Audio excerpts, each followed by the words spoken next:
ഇപ്പൊ ഞാൻ നിൽക്കുന്നത് മാൻഡ്രോ തുരുത്തിലെ കനാലിലാണ്. ഇതിൽ വള്ളത്തിൽ കയറിയിട്ട് ഞാൻ ഈ ഐലൻഡ് ഒക്കെ കാണാനായിട്ട് പോവാണ്.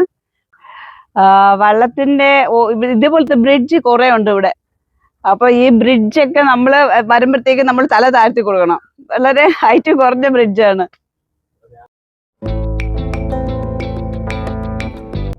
ഈ കനാലുകൾ ഉണ്ടാക്കിയത് കേണൽ ജോൺ മാൻഡ്രോ ആണ്. ചിതറിക്കിടുന്ന ജലമേഖലകളെ സംയോജിപ്പിക്കുന്നതിന് വേണ്ടിയാണ് ഇങ്ങനെ ചെയ്തത്. അദ്ദേഹം 1810 തിരുവിതാംകൂറിന്റെ ദിവാനായിരുന്നു.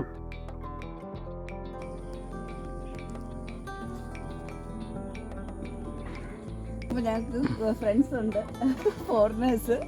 അവർ ഗിത്താറൊക്കെ വായിച്ച് ഫുൾ മ്യൂസിക് ഒക്കെ കേട്ട് അങ്ങനെ പോവാണ്. അടുത്ത പാലമായിട്ടുണ്ട്.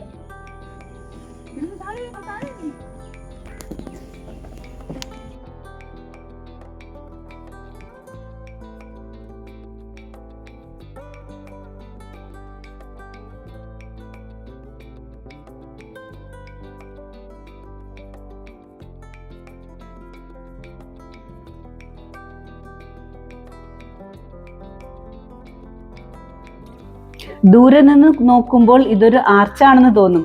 പ്രകൃതിയുടെ ഒരു കലാസൃഷ്ടിയാണിത്. ഒരു തെങ്ങും ഒരു മരവുമാണ് ഈ കാണുന്നത്.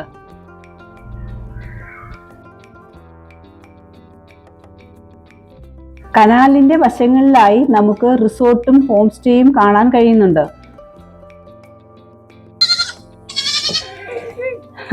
ഇത് നമ്മുടെ വള്ളത്തിലിരുന്നുകൊണ്ട് കാണുന്ന വ്യൂസ് ആണ്. ആട്ടിൻകുട്ടികളൊക്കെ വിളിക്കുന്നുണ്ട്. ആട്ടിൻകുട്ടിയുടെ അമ്മ ഇവിടെ നിൽപ്പുണ്ട്.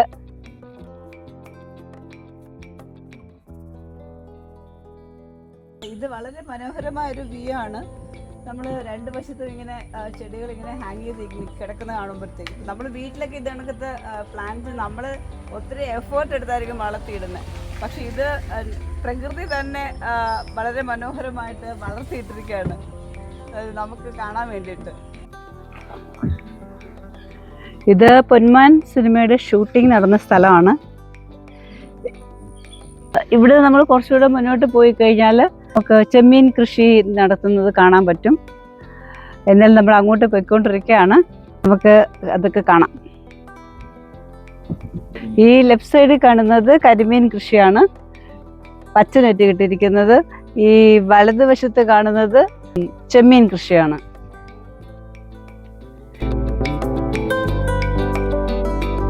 പക്ഷെ ഇത് ഷട്ടറാണ്. അതിൽ കൂടെ വെള്ളം ഇറക്കുകയാണ് അവര്. ഇതിൽ കൂടെ വെള്ളം ഇറക്കി വിടുകയാണ് മീൻ വളർത്തലിന് വേണ്ടിയിട്ട്.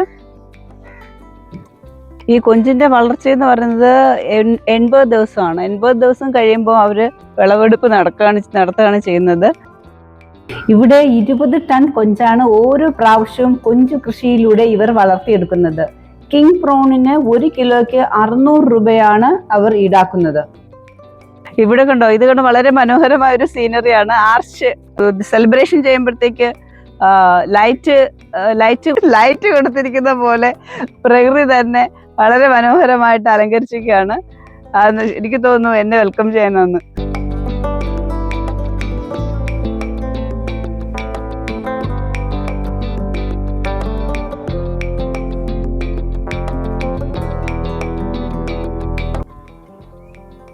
നമ്മുടെ കൂടെ വള്ളത്തിലുള്ളത് കണ്ണപ്പനാണ്. കണ്ണപ്പൻ വളരെ ഫ്രണ്ട്ലി ആണ്. നമുക്ക് എല്ലാമൊക്കെ പറഞ്ഞു തരുന്നുണ്ട്. കണ്ണപ്പന്റെ നമ്പർ ഞാനിവിടെ കൊടുത്തിട്ടുണ്ട്. നിങ്ങൾ ഇവിടെ വരികയാണെങ്കിൽ കണ്ണപ്പനെ കോണ്ടാക്ട് ചെയ്താൽ നിങ്ങൾക്ക് വേണ്ട ഇൻഫോർമേഷൻസ് എല്ലാം കിട്ടും. സിലോപ്പിയ, ഇത് രാത്രിയിലെ കാവൽപ്പരയാണ്. ഇവിടെ ആൾക്കാർ ഇവിടെ കിടക്കും ഈ മീനിനെ നോക്കാനായിട്ട്. അല്ലെങ്കിൽ രാത്രിയിൽ അത് ആരെങ്കിലും ഒക്കെ എടുത്തോണ്ട് പോകും. അതുകൊണ്ടാണ്. പകല് പിന്നെ ആരും വേണ്ട, കാരണം ആരും അങ്ങനെ ഒന്നും എടുക്കത്തില്ല. ഫുൾ കരിമീനാണ്. ഇത് കരിമീൻ കൃഷി ചെയ്യുന്ന സ്ഥലത്ത് മൊത്തം ലൈറ്റ് വെച്ചിട്ടുണ്ട്. കാരണം അറിയാലോ, ഇത് ഭയങ്കര കോസ്റ്റ്ലി ആണ്. അപ്പൊ രാത്രിയിൽ ഇതിനെ പെട്ടെന്ന് ആൾക്കാർ എടുത്തുകൊണ്ട് പോകാനുള്ള സാധ്യത ഉള്ളതുകൊണ്ടാണ് അതെങ്ങനെ ലൈറ്റ് കൊടുത്ത് കാവൽമാടൊക്കെ വെച്ച് ആൾക്കാർ ഇങ്ങനെ അതിനെ സംരക്ഷിക്കുന്നത്. ഇവിടെ ഇങ്ങനെ വെച്ചിരിക്കുന്നതെന്ന് വെച്ചാൽ മണ്ണൊലിപ്പ് തടയാൻ വേണ്ടിയിട്ടാണ്. അതുപോലെ തന്നെ ഇവിടെ കമുകിൻ തൈ വെച്ചൊക്കെയാണ്. നമുക്കറിയാലോ, അതിൻ്റെ വേര് നല്ലവണ്ണം മണ്ണിനെ തടഞ്ഞു നിർത്തും. അപ്പോൾ ഈ കനാലിലോട്ട് മണ്ണ് ഇറങ്ങാതിരിക്കാൻ വേണ്ടിയിട്ടുള്ള സംവിധാനങ്ങളൊക്കെ ഇവരിവിടെ ചെയ്തിട്ടുണ്ട്. ഈ ചെടിയുടെ പേര് കമ്പട്ടി എന്നാണ്. ഇത് ഭയങ്കര ഡേഞ്ചറസ് ആയിട്ടൊരു സംഭവമാണ്. ഈ ചെടി നമ്മൾ വെട്ടുകയാണെങ്കിൽ സൂര്യൻ ഉദിക്കുന്നതിന് മുന്നേ വെട്ടണം. അതല്ലെങ്കിൽ ഇതിന്റെ ഒരു കറയുണ്ട്, അത് നമ്മുടെ മുഖത്ത് പഠിച്ചിട്ട് നമ്മുടെ മുഖം മൊത്തം കടന്തൽ കൊത്തിയതുപോലെ അങ്ങ് നീരടിച്ചു വരും. അതുകൊണ്ട് ഇത് വളരെ കെയർഫുള്ളായിട്ട് ഹാൻഡിൽ ചെയ്യേണ്ട ഒരു ചെടിയാണ്.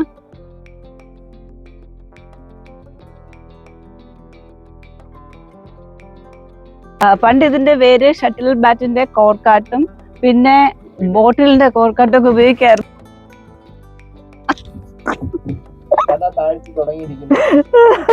ബ്രിഡ്ജ് വന്നതുകൊണ്ട് ഞാൻ എന്റെ തല താഴ്ത്തി. ഞാനിപ്പോ ബ്രിഡ്ജിന്റെ അടിയിൽ കൂടെ പോയിക്കൊണ്ടിരിക്കുകയാണ്. പ്രകൃതിയെ മാക്സിമം നമ്മള് തൊഴുത് വണങ്ങിയാണ് പോകുന്നത്.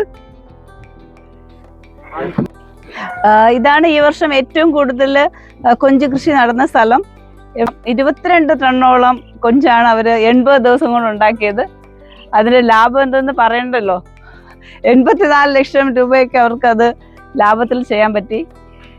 നമുക്കും അത് തുടങ്ങിയാലോ എന്ന് ആലോചിക്കുകയാണ്. എയറേറ്റർ ആണ് ആ കാണുന്നത്. വെള്ളത്തിൽ ഓക്സിജന്റെ അളവ് നിലനിർത്താനാണ് ഇത് ഉപയോഗിക്കുന്നത്. എയറേറ്ററുകൾ അന്തരീക്ഷത്തിൽ നിന്ന് ഓക്സിജനെ വലിച്ചെടുത്ത് വെള്ളത്തിലേക്ക് ലയിപ്പിക്കുകയാണ്. അതുപോലെ തന്നെ ഇത് വെള്ളത്തെ ഇളക്കി മറിക്കുകയും കുളത്തിലുടനീളം വെള്ളം കറങ്ങാൻ സഹായിക്കുകയും ചെയ്യുന്നു. പാഡിൽ വീൽ എയറേറ്റർ കുളത്തിലെ മാലിന്യങ്ങളെ ഒരു ഭാഗത്തേക്ക് ശേഖരിക്കാൻ സഹായിക്കുന്നു. അങ്ങനെ എളുപ്പത്തിൽ വേസ്റ്റ് മാറ്റാനും ഇത് സഹായമാണ്. ഇതിന് ഒരു ദിവസം തന്നെ 25,000 രൂപയുടെ ഫുഡ് ഈ കൊഞ്ചിന് വേണ്ടി കൊടുക്കേണ്ടി വരും. അപ്പൊ അത്രയും നല്ല ചെലവുള്ള ഒരു സംഭവമാണ്. അതുപോലെ തന്നെ നമുക്ക് പ്രോഫിറ്റും ആണ് സക്സസ് ആയി കഴിഞ്ഞാൽ. അതുപോലെ തന്നെ ഇവിടെ സെക്യൂരിറ്റി ആയിട്ട് നിൽക്കുന്നവർക്ക് മന്ത്ലി 25,000 ആണ് സാലറി കൊടുക്കുന്നത്.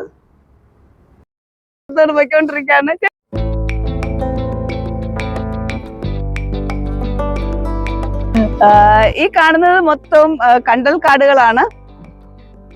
വളരെ മനോഹരമായ വ്യൂ ആണ്. നമ്മൾ ഈ കണ്ടൽ കാടുകളുടെ ഇടയ്ക്കൂടെയാണ് ഇനിയിപ്പോ നമ്മൾ വള്ളത്തിൽ പോകാൻ പോകുന്നത്. ഞാനിപ്പോ ഈ വള്ളമായിട്ട് കുറച്ചൊന്ന് ഫെമിലിയർ ആയെന്നാ തോന്നുന്നേ.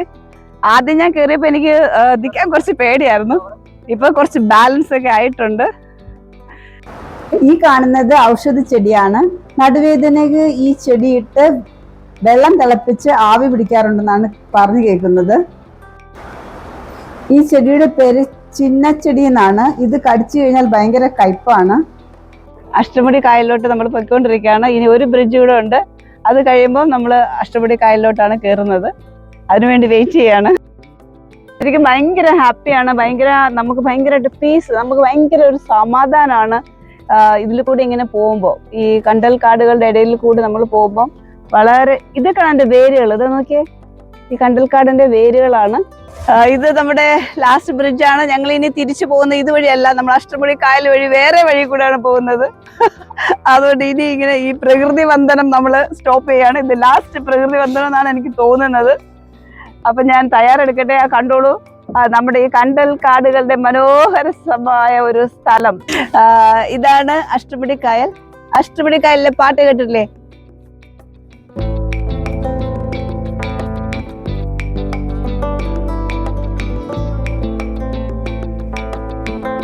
ചൊല്ലുമോ എന്നെ നിനക്കിഷ്ടമാണോ? ഭയങ്കര ഒരു വൈബാണ് കേട്ടോ. എത്ര നമ്മള് മസിൽ പിടിച്ചിരുന്നാലും നമ്മൾ ഇതൊക്കെ കണ്ടു കഴിഞ്ഞാൽ നമ്മളൊന്ന് പാടി പോകും.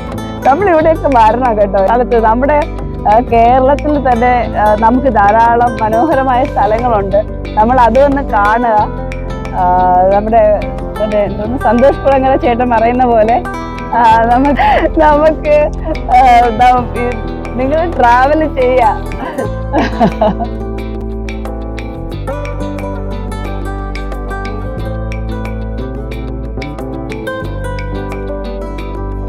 ഈ കാണുന്ന ചെടിയാണ് കണ്ടൽ ചെടി. ഇതിന്റെ ഈ കണ്ടൽ മരങ്ങളുടെ വേര് നല്ല സ്ട്രോങ് ആണ്. അപ്പൊ മീനൊക്കെ ഇതിനകത്ത് കയറി മുട്ടയിട്ട് വെച്ചിട്ടുണ്ട്. കാരണം ഇത് വേണമെങ്കിൽ നമുക്ക് ഇതിന്റെ മുകളിൽ കയറി നിൽക്കാൻ പറ്റും. പിന്നെ അത് കണക്കിന് സുനാമിയൊക്കെ വന്നാൽ ഇത് തടയുമെന്നാ പറയുന്നത്. കാരണം അത്രയ്ക്ക് സ്ട്രോങ് ആണ് ഇതിന്റെ വേരുകൾ താഴോട്ട് പോയിരിക്കുന്നത്. ഈ കാണുന്നത് കണ്ടൽ മരങ്ങളാണ്. ഇത് 4 മരങ്ങൾ ഒരുമിച്ച് ചേർന്ന് തനിയെ പ്രകൃതി തന്നെ ഒരു സൗന്ദര്യം നമുക്ക് തന്നൊക്കെയാണ് ആർച്ചായിട്ട്. ഇപ്പൊ നമ്മൾ ഗൂഗിളിൽ അടിക്കുകയാണെങ്കിൽ ഈ പിക്ചർ ആയിരിക്കും ആദ്യം വരുന്നത്. ഇപ്പൊ നമ്മൾ അതിനകത്തൂടെ കയറി പോവാണ്. ഈ കണ്ടൽ മരങ്ങളുടെ ഒരു പ്രത്യേകത എന്താ വെച്ചാല് അതിന് ഒരു മുരിങ്ങ പോലത്തെ ഒരു വിത്ത് ഇങ്ങനെ വളർന്നു വരും. എന്നിട്ട് അത് നേരെ മണ്ണിലോട്ടങ്ങ് പോവാണ് ചെയ്യുന്നത്, വെള്ളത്തിന്റെ അടിയിലോട്ടങ്ങ് പോവാണ് ചെയ്യുന്നത്. അതിന്റെ അറ്റം കൂർത്തായിരിക്കുന്നത്, അതായത് വെള്ളത്തിലോട്ട് ഇറങ്ങി മണ്ണിൽ പതിയാൻ വേണ്ടിയിട്ട്. എന്നിട്ട് അവിടെ നിന്ന് തൈകള് പൊടിച്ചു വരികയാണ് ചെയ്യുന്നത്. ഇതിന് നമ്മൾ വെട്ടി നടാനോ അല്ലെങ്കിൽ നമ്മൾ അല്ലാതെ വളർത്താൻ നോക്കിയാലോ ഒന്നും പറ്റത്തില്ല. ശരിക്കും ഇതിൻ്റെതായ രീതിയിൽ അതങ്ങ് വളരും. അങ്ങനെ നമ്മൾ എത്തിയിരിക്കുന്നു ആർച്ചില്. കണ്ടൽ മരങ്ങളുടെ ആർച്ചിൽ നമ്മൾ എത്തിയിട്ടുണ്ട്. ഇതാണ് അതിന്റെ വേരുകള്. ഇത് ഭയങ്കര സ്ട്രോങ് ആണെന്നാ പറയുന്നേ.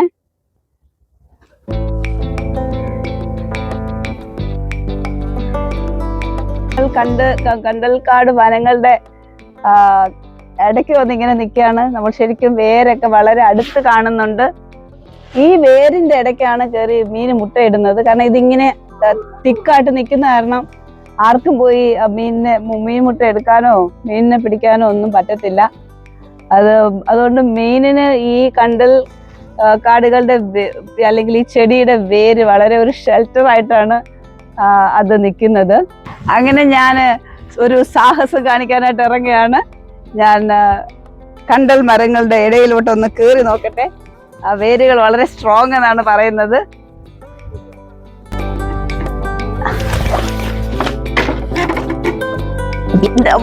അങ്ങനെയല്ലേ,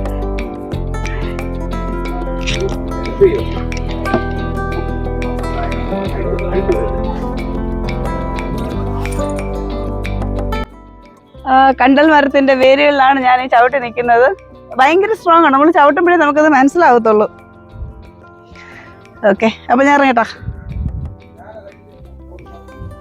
കേറിയപ്പോ ഒരു ആവേശത്തിന് കേറിയതാണ്. നീ ഇറങ്ങുന്നത് എങ്ങനെയാണെന്ന് ഞാൻ ചിന്തിക്കുന്നത്.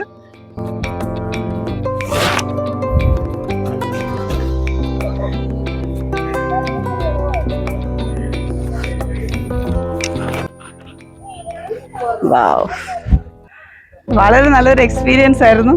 ഞാൻ ഈ വള്ളത്തിലൊക്കെ കേറി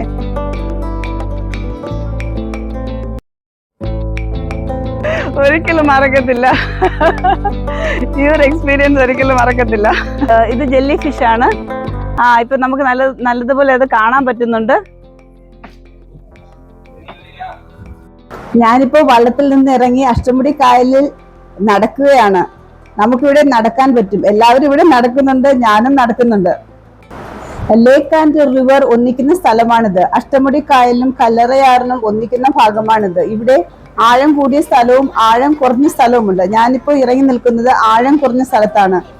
കല്ലടയാറിനും അഷ്ടമുടി കായലിനും ഇടയിലാണ് പുത്തനാറ്. ഇത് മൺട്രോ സായിപ്പ് വെട്ടിയതാണ്. അഷ്ടമുടി കായലിന്റെ ലാസ്റ്റ് നദിയാണ് കാഞ്ഞിരോട്ട് കായൽ. ഏറ്റവും കൂടുതൽ രുചിയുള്ള മീനും വളരെയധികം വലക്കാറും ഉള്ളത് ഇവിടെയാണ്.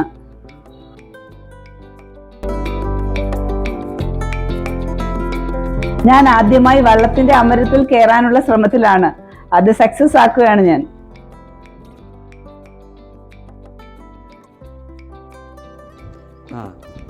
വള്ളം ഒറ്റയ്ക്ക് തുഴയാണ്. ഇവിടെ 4-5 പേര് നിൽപ്പുണ്ട്. എല്ലാവരും ഒറ്റയ്ക്ക് തുഴയുന്ന ഒരാളാണ്. പുതിയ ഡ്രൈവറെ നമ്മൾ നിയമിച്ചിരിക്കുന്നു. വള്ളം തുഴയാനൊക്കെ പഠിച്ചു കഴിഞ്ഞു. ഇനി പൊക്കിയെട് തിരിച്ച്. അതാ കണ്ടോ, ഇങ്ങനെയാണ് വള്ളം അനങ്ങുന്നു. വള്ളം തുഴഞ്ഞോണ്ടിരിക്കുകയല്ലേ, വള്ളം അനങ്ങുന്നില്ലെന്ന് പറഞ്ഞ.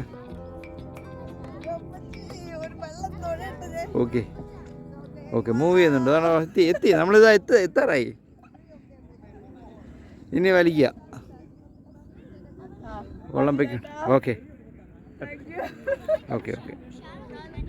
ഇത് അഷ്ടമുടി കായലിൽ നിന്ന് നമ്മൾ കാണുന്ന സൺസെറ്റ് ആണ്. ഈ കണ്ടൽ കാടുകളുടെ ഇടയിലൂടെ സൂര്യപ്രകാശം ഇങ്ങനെ കടന്നു വരുമ്പോൾ ആ ഒരു ഭംഗി പറഞ്ഞറിയിക്കാൻ പറ്റത്തില്ല. അത് ഇത് വന്ന് കണ്ട് എക്സ്പീരിയൻസ് ചെയ്താലേ നമുക്കത് മനസ്സിലാവും. ഈ പച്ച കളറിലുള്ള ഇലകളിൽ സൂര്യപ്രകാശം അടിക്കുമ്പോൾ അതും ഭയങ്കരമായിട്ട് തിളങ്ങുകയാണ്.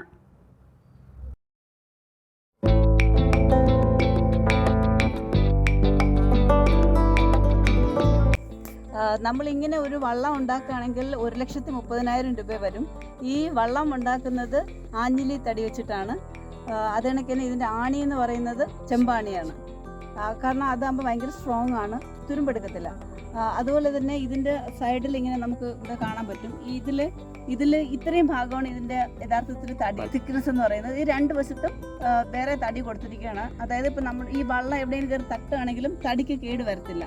അപ്പോൾ അതിന് വേണ്ടിയിട്ടാണ് അവർ ഇത് ഇങ്ങനെ കൊടുത്തിരിക്കുന്നതിന് വില്ലെന്നാണ് പറയുന്നത്. സാധാരണ ആഞ്ഞിത്തടി നമുക്ക് കത്തിക്കാൻ പറ്റും, പക്ഷെ വള്ളം നമുക്ക് കത്തിക്കാൻ പറ്റില്ല. കാരണം വള്ളം ഉണ്ടാക്കുന്നതിന് മുന്നേ ഈ തടിയിൽ പച്ചെണ്ണ, അതായത് പാം ഓയിൽ ഒഴിച്ച് തീയിൽ കാണിച്ച് കാച്ചി പാകപ്പെടുത്തുകയാണ് ചെയ്യുന്നത്. അതുപോലെ തന്നെ ഇങ്ങനെ തടി പ്രോസസ്സ് ചെയ്യുമ്പോൾ അതിൻ്റെ ടെമ്പർ കുറയുകയും തടിയെ വളച്ച് വള്ളത്തിൻ്റെ ഷേപ്പിലാക്കി എടുത്തിട്ടാണ് അത് പണിയുന്നത്. കരിമീൻ കൃഷി സ്ഥലത്താണ് ഈ ലൈറ്റ് ഇട്ടേക്കുന്നത് മൊത്തം. കാരണം അല്ലെങ്കിൽ രാത്രി ആകുമ്പോൾ ആൾക്കാർ വന്ന് ചേട്ടന്മാരുടെ വീട്ടിൽ ഇത് പൊരിക്കും. കരിമീന് സൂക്ഷിക്കാൻ വേണ്ടിയാണ് എല്ലായിടത്തും ലൈറ്റ് വെച്ചിരിക്കുന്നത്. അതുപോലെ അവർക്ക് താമസിക്കാനായിട്ട് ഒരു കാവൽമാടം ഉണ്ട് ഇവിടെ. യാത്രകൾ തുടരുന്നു.